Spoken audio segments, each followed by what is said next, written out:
La entrevista a la carta, en diálogo directo con los protagonistas de los hechos.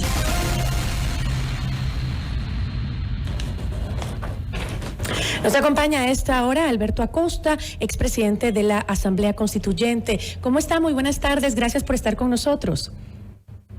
Muy buenas tardes, Gisela. Le agradezco la oportunidad que me brinda para poder compartir algunas reflexiones sobre este tema tan trascendente. El 20 de agosto, efectivamente, vamos a elegir en elecciones anticipadas al nuevo presidente o presidenta de la República y a nuevos asambleístas. Pero eso es una elección que tendrá un efecto para los próximos 18 meses. Tenemos entre manos una cuestión mucho más trascendente, que es aprobar con un sí categórico que no se sigue explotando el crudo del ITT. Hay razones económicas múltiples para hacer eso, y esto creo que merita un gran debate nacional. Estamos de acuerdo, hay varias versiones sobre lo que podría pasar. Una de ellas, las pérdidas que le representaría a Petroecuador, al país en general, el dejar el petróleo bajo tierra, ¿no? Las pérdidas económicas por el potencial cierre del bloque 43, el ITT, ¿están bien calculadas? Porque algunos dicen que no es verdad. Bueno, yo pongo las cifras que existen sobre la mesa y las puedo ir desglosando una por una. Se dice, Gisela, por ejemplo, que se van a perder 1.200 millones de dólares de ingresos para el Estado al año. ¿Cómo se llega en primer lugar a esos 1.200 millones de dólares? 55,000 barriles por día de extracción de crudo del ITT, muy lejos de lo que se ofreció, que incluso iban a llegar a 300,000 barriles por día, han llegado a 55,000 barriles por día, por 365 días y por $60, que podría ser el precio promedio de un crudo de baja calidad. Eso nos da 1.200 millones de dólares. En ese contexto, hay que tomar en cuenta los costos de extracción de petróleo. Yo le planteo dos opciones, dos escenarios. Uno, de $40 por barril, tomando en consideración lo que se le reconocía de costos de extracción a la compañía Repsol en el bloque 16 hasta hace muy poco tiempo atrás. Le reconocían $35-36 por barril con un crudo de mejor calidad. Supongamos que el costo de extracción de un crudo de peor calidad, como el del ITT, son $40 por barril. ¿Cuánto le ingresa al Estado? 400 millones de dólares al año. Tomo como referencia otro valor que ha mencionado alguien que es promotor activo de la actividad petrolera, como el ingeniero René Ortiz, que habla de $50 por barril. Le quedan al Estado ecuatoriano 200 millones de dólares. ¿Qué significan 200 millones de dólares en relación, por ejemplo, a los 7,000 millones de dólares de evasión tributaria calculados por la CEPAL? ¿Qué es lo que significan 200 millones de dólares o 400 millones de dólares comparados con las exoneraciones tributarias y incentivos fiscales que les dieron, por ejemplo, en el año que recibieron los ecuatorianos, algunos ecuatorianos y grandes empresas en particular, en el año 2021, que fueron de 6,338 millones de dólares? De esos 6,338 millones de dólares, estamos entonces hablando de exoneraciones que son sumamente elevadas, ya son más de 6,000 millones de dólares. Para los sectores económicos, para las personas, las exoneraciones fueron de 714 millones de dólares, de los cuales el 10% más rico de la población se llevó 698 millones de dólares. Acabo de demostrar con esa cifra que los montos planteados de posibles pérdidas se pueden cubrir con una decisión política de cobrar las deudas a quienes no pagan y cobrar impuestos a quienes no pagan, o de no seguir regalando dinero a quien no se merece. Un dato adicional: las deudas en firme de los 500 grupos económicos frente al SRI que no pagan son 1.984 millones de dólares. ¿De dónde tiene que salir el dinero? Del cobro de los impuestos de quienes se niegan a pagar esos tributos que son indispensables para el desarrollo nacional. ¿Y qué pasará con los contratos de las zonas que ya están siendo explotadas dentro de este bloque, el 43? Hay muchos contratos, la mayoría o casi todos esos contratos terminan el próximo año, caducan ya el próximo año, no van a continuar. No es que se va a suspender de la noche a la mañana la extracción de petróleo, hay un tiempo que se estableció. La Corte Constitucional fue muy clara, no es ni siquiera un año calendario, es un año término. O sea que es más de 365 días para dar paso al proceso en el cual habrá que retirar esa infraestructura. ¿Eso va a costar? Claro que va a costar. Eso no discutimos. Lo que yo sostengo es que si el Ecuador da ese paso vigoroso y se coloca en la primera línea en la lucha contra el cambio climático, va a recibir respaldos internacionales formidables, porque hay fondos financieros para la mitigación, para la remediación a nivel internacional, y nosotros estaríamos demostrando que somos merecedores incluso de ese tipo de financiamiento. En ese contexto me parece a mí que hay que tener muy en cuenta lo que esto representa para el país. Es la oportunidad para cerrar una historia que no ha sido necesariamente positiva para la mayoría de habitantes del país, y mucho menos para la Amazonía, sobre todo para la Amazonía petrolera, y comenzar a construir otra forma de organizar la economía e incluso la sociedad misma. Además, con el avance de las energías verdes, por ejemplo, ¿el petróleo seguirá teniendo el mismo valor en las próximas décadas, en el futuro cercano? Mire, Gisela, desde la Agencia Internacional de la Energía, que está con sede en París, que se creó en el año 1974 para hacer frente a la Organización de Países Exportadores de Petróleo, es la anti-OPEP. Ya, es la anti-OPEP, está conformada por los grandes importadores de petróleo. Ahí no asomo en ecologista ni por la acera del frente, ninguna reflexión ecológica, pero ellos conocen perfectamente que no se pueden explotar todas las reservas de combustibles fósiles si no queremos seguir carbonizando la atmósfera, calentando la atmósfera. Ya en el año 2012 dijeron que en el subsuelo se tienen que quedar las 2/3 partes de todos los combustibles fósiles: petróleo, gas y carbón. Esa cifra se volvió a actualizar y está publicada en la revista Nature en el año 2021, que dice que el 89% del carbón de las reservas conocidas no se puede explotar, el 59% del gas y el 58% del petróleo. Estamos entonces abocados a los límites ambientales. Adicionalmente, hay un límite que viene dado por el cambio de la demanda. La demanda de vehículos, por ejemplo, de combustibles fósiles, es cada vez menor.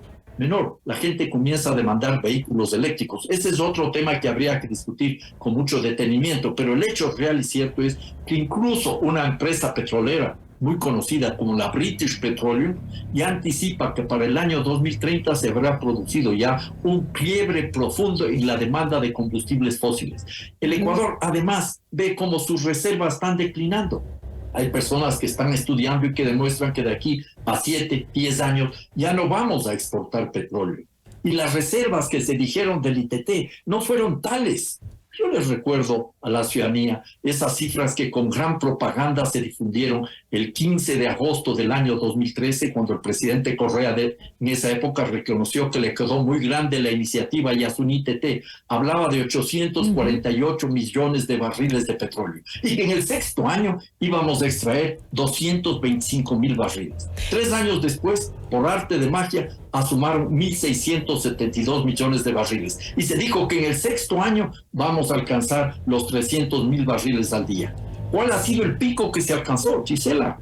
En agosto del año 2019, 80,012 barriles en agosto. Y de ahí viene cayendo la extracción de petróleo. Junio del año pasado, 60,000. Ahora estamos hablando de 49,000 y de 55,000. Y el ministro de Energía y Minas, Fernando Santos Alvite, que es otro de esos grandes promotores de las empresas petroleras transnacionales, reconoció que en los últimos pozos de exploración en el Ispingo, donde está más de la mitad de las reservas, ya no fluye petróleo, que pero lo que hay es brea. Esos son datos concretos. Pero ¿cuáles son las cifras que se utilizan ahora en esta danza de las cifras, en esta inflación de cifras fantasiosas? ¿Qué es lo que se dice en términos de reservas? Que habría apenas 282 millones, y hay otras cifras que salen también en los papeles de Petroecuador que habla de 132 millones de reservas probadas. Entonces tampoco hay mucho petróleo como para seguir poniendo en riesgo la vida de los pueblos en aislamiento voluntario. Bueno, y en esa línea entonces también, Alberto,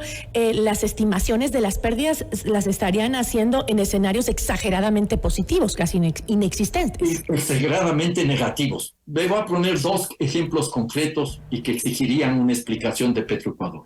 Cuando hubo la audiencia para discutir si se convocaba o no a la consulta popular en la Corte Constitucional, hace un par de meses atrás, Petroecuador decía que las pérdidas que se iban a tener en 33 años eran de 7.968 millones de dólares. 7.968 millones de dólares. Lo que significa al año 241 millones de dólares al año en los 33 años. Ahora Petroecuador saca como un joker en el juego de la baraja de golpe, una cifra que no se sostiene, que nos hablan de 16.740 millones de dólares en 20 años. Pero supongamos que eso fuera cierto, ¿Cuánto es el promedio al año? 837 millones de dólares. ¿Cuánto han sido las exoneraciones cada año? Le voy a dar en los últimos años las exoneraciones de tributos e incentivos tributarios. El 2021, 6.338 millones de dólares. El 2020, 4.681 millones de dólares. 2019, 5.581 millones de dólares. Yo sostengo que esa cifra última de Petroecuador es fantasiosa. Además, se compone de cuestiones que son realmente insostenibles. De todas maneras, esta cuestión tiene que ser debatida y lo que hay que rechazar es esta suerte de terrorismo económico que se está planteando, de hacernos creer que si no tenemos los 200 o 400 millones de dólares de ingresos provenientes de las exportaciones del crudo del ITT, se cae la dolarización, que aumente el desempleo, que prácticamente nos caen las 10 plagas de Egipto. Por favor, basta de engaños y basta de tratar de atemorizar a la sociedad con esas cifras fantasiosas. Por otro lado, Alberto, Correa, recuerdo, había asegurado que la explotación petrolera en el bloque 43, dijo, es muy limpia, textualmente, y muy cuidadosa, donde prácticamente 2/3 partes de los $15.31 que cuesta en promedio la producción de cada barril en ese campo están destinadas al cuidado del medio ambiente, y dio algunas cifras para sostener esos argumentos. ¿Eso era real? ¿Es real? Yo creo que al expresidente Correa le engañaron, le vendieron gato por liebre. Le contaron que iba a resolver los problemas del país con 18.000 millones de dólares, que fue la cifra que se presentó cuando se arrancó la explotación de petróleo en el ITT. Le hicieron creer que las reservas petroleras podrían duplicarse y le hicieron creer algo que se repite con mucha frecuencia, y hay gente que no entiende de estos temas y se lo cree, que hay tecnología de punta. Yo creo que ya a estas alturas de la vida, Gisela, yo creí alguna vez eso. Yo vengo del lado oscuro de la fuerza, yo creía en el petróleo. Yo trabajé en la Corporación Estatal Petrolera Ecuatoriana, fui ministro de Energía y Minas, pero aprendí que no hay tecnología de punta. Es decir, que hay tecnología de punta, termino la idea, Gisela, por favor, termino la idea. Creer que hay tecnología de punta es como creer que Drácula se volvió vegetariano y le vamos a encargar el cuidado del banco de sangre. No hay esa tecnología. Okay. Es decir, ¿no existe algo parecido a una explotación petrolera muy limpia en el mundo? ¿No existe? No, en ninguna parte. Conocemos cuál es la realidad. ¿Para qué nos vamos tan lejos? Veamos el nororiente de nuestra Amazonía. La destrucción ambiental es brutal. Desaparecieron 2 pueblos enteros, los tetetes y los anzahuaris. Las zonas más pobres del Ecuador son las provincias petroleras. ¡Qué perversidad! Y entonces tenemos en cuenta que hay los niveles de enfermedades catastróficas alcanzan cifras inauditas, 31% el cáncer, cuando el promedio nacional es de un 12, un 13%. ¿Para qué ir viendo en otros lados? Podríamos ver, si quieren, en otros lados, y vamos a encontrar con que la actividad petrolera genera siempre megas afectaciones ambientales y megas afectaciones a la naturaleza. En todos estos cálculos de costos de extracción de petróleo que hacemos, nos olvidamos de lo que se conoce como pasivos ambientales. Se cuenta entonces todos los impactos sobre la naturaleza de las destrucciones que provoca la actividad petrolera. No, se cuenta, porque es imposible lo que voy a decir, la pérdida de vidas humanas. No, porque esas cosas no les interesa a estos señores. ¿Qué es lo que están defendiendo? Su negocio y su bienestar a algunos grupos económicos que no quieren pagar las deudas, que no quieren pagar los impuestos. Y además que por otro lado hay quienes también piensan que la ciudadanía no puede confiar en los ingresos de la explotación petrolera que se conviertan en obra pública cuando pues ha existido grandes casos de corrupción dentro de este sistema, ¿no? Pero mire un asunto adicional, Gisela. Desde el año 2020, por la Ley Orgánica de Ordenamiento de las Finanzas Públicas, todos los beneficios petroleros van al servicio de la deuda externa. No es para inversión social, no es para educación, no es para vialidad, es para servir la deuda externa. Entonces, si tenemos ese problema, habrá que plantearnos una renegociación de la deuda externa, que además, como se conoce, en los próximos años tendrá unas presiones fiscales brutales que nos obligarán a replantearnos este tema, porque la renegociación del año 2020 fue una renegociación que se hizo sobre los cadáveres de los compatriotas que morían en Guayaquil por el COVID, por la falta de medicinas, y que lo único que sirvió es para ganar un par de años de respiro y no para resolver estructuralmente ese problema. Ahora, Alberto, nada más para cerrar, ¿cree que fue el buen momento para traer nuevamente un tema que se planteó hace 10 años, el tema de dejar el petróleo del Yasuní bajo tierra? Se lo planteó hace muchísimo tiempo, hoy se lo trae a discutir en estas elecciones, cuando la gente, yo creo que ya se había olvidado del tema.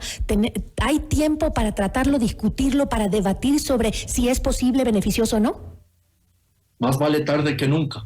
Me parece que esto es una gran oportunidad, incluso es un reconocimiento de que el derecho y el mandato constitucional se tiene que respetar. Y hoy aplaudo la decisión de la Corte Constitucional que corrigió todos esos atropellos sistemáticos que empezaron en el gobierno de Correa para criminalizar a quienes defendían la vida. Recuerden ustedes que incluso hubo espías de la Policía Nacional infiltrados entre los yasunidos para tratar de demostrar que eran terroristas o que estaban financiados por intereses transnacionales.